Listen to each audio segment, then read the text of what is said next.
You've been drinking something special this off season, Sam. You've been drinking that blue and white Penn State Kool-Aid. You got Penn State going 16-0, winning the national championship over Texas and Clemson. If the Penn State Kool-Aid is tasting that good, Sam, you might have to give me a little sip, man, because what is it about Penn State that has you this fully bought in?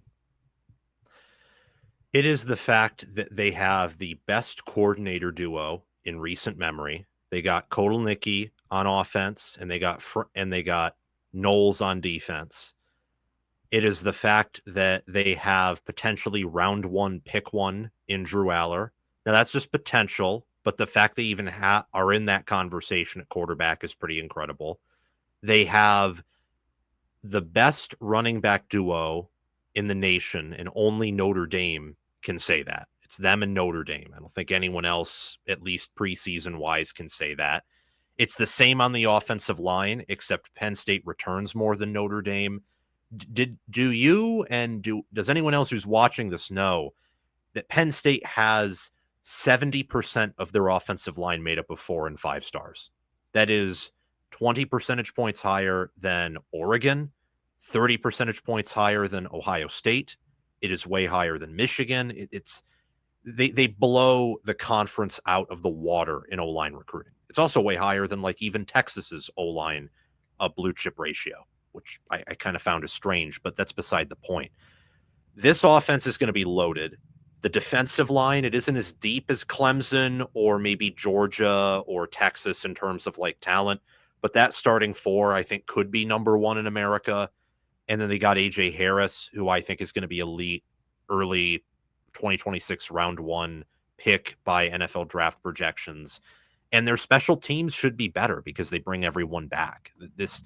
They have 14 of their 22 starters as seniors, and everything else I just mentioned in a workable schedule. I just think it's perfect to pick them to win it all.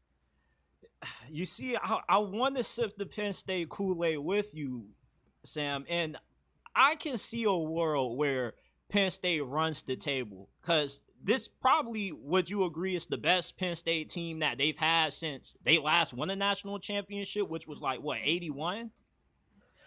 Yeah. I mean, they had that 1994 team that was undefeated, and that probably should have won it, but because of how the old college football rules work, just is what it is. I don't know enough about the Joe Pa teams to say if this team is better than like '05 or some of those teams, but it should be the best by a mile that Franklin's ever had. Like, they don't have Saquon Barkley, for example, but Saquon had to deal with mediocre O lines. This O line is huge, it's deep. They have 3 tackles right now who I can confidently say will be playing in the NFL one day. No one has that type of O line depth. Yeah, this should be the year. My whole issue is Penn State just has to overcome James Franklin's big game demons. Anytime he gets into these big games against Ohio State, which the last 8 matchups they've lost by less than one possession. Well, at least 4 out of the last 8 losses that they've had to OSU have come in one possession games. Then they lost to Oregon. And I felt like last season was the easiest path that Penn State was ever going to have to a national championship. Home opener in the playoffs against SMU. You luck up and you get to play Boise State, which we already knew was an automatic win. Then you lose in heartbreaking fashion to Notre Dame, which most people pick Penn State to win that game. So what's different about why James Franklin is finally going to be able to get rid of these big game demons this year outside of the talent? What has he changed from a philosophical standpoint to finally get over this barrier that has held down this program? Well, I think you have to go back to the coordinators and as much as I'd hate it, and you probably hate it too, understandably so, the talent, because I'm not in James Franklin's head. So I'm treating it like he hasn't changed philosophically outside of what he's done in terms of coaching hires. But he brought in Jim Knowles, and Jim Knowles gifted Ryan Day his best defenses outside of 2019 when he had Jeff Hafley. And Jim Knowles is probably the best defensive mind currently in football who's a DC. Um, and then you got Kotelnicki in year 2. And Penn State last year was top 10 in yards per play, top 15 in points per play. They were 5th in offensive efficiency per ESPN's FPI. Like, impressive numbers. But the reason they scored about the same amount as the prior year is they had no wide receivers. I mean, Michigan with JJ McCarthy, every year they had him probably had better receivers, even the year where Ronnie Bell was hurt. And they never had great elite receivers. I mean, I think the encouraging thing, if you are looking for Penn State to win it all, is the fact that if they had Brandon Inniss or Carnell Tate as their wide receiver 1, or they had Malcolm Simmons as their wide receiver 1, they probably split the Oregon and Ohio State game. Oregon just had their number on defense, so I don't know if the extra production on offense would have mattered, but they certainly would have beaten Notre Dame, maybe would have beaten Ohio State in the regular season. And now you're talking about a team that, instead of being unable to complete a forward pass to a wide receiver against Notre Dame, may have either A, won it all, or B, you lose to Ohio State in the rematch and you're the number 2 team in America and it's still kind of a successful year. That is what's different, is they have senior leadership. They have almost a 70% blue chip ratio, which wouldn't matter all that much, except you have that combined with seniority, a deep offensive line, the nation's best defensive coordinator and best offensive coordinator.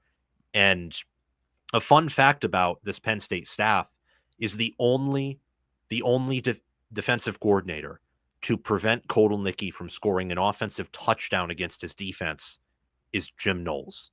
And now they get to work together and plan together and strategize.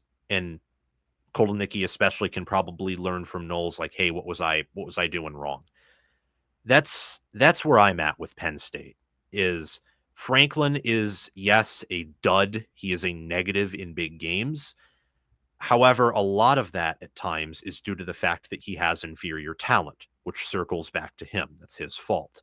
This year, with how much teams at the top lose and how much Penn State brings back in the upgrades they make, there's a chance they might be the best roster on the field in every game they play, depending on how everything pans out. And at that point, well, Franklin should win most of his games because he's great at beating the teams that he has a better roster than.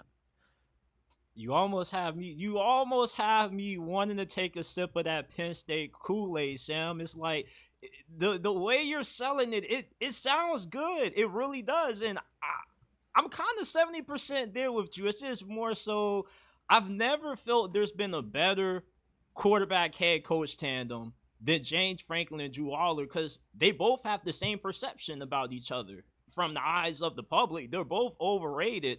But if everything does go right, I do see a world where they go 16-0, because you got to have a good amount of production to win a national championship, as we've seen with Michigan and Ohio State these last couple of years. So the Kool-Aid sounds nice. It's just, I just got to go with Texas, man. I just think that this is the year that Sark and with the Golden Boy, Mr. Nepotism, Arch Manning, they're going to be able to get it done. But I feel you with Penn State. I feel a lot higher after talking to you now about Penn State than what I was before. So it's just more so I got to wait and see. But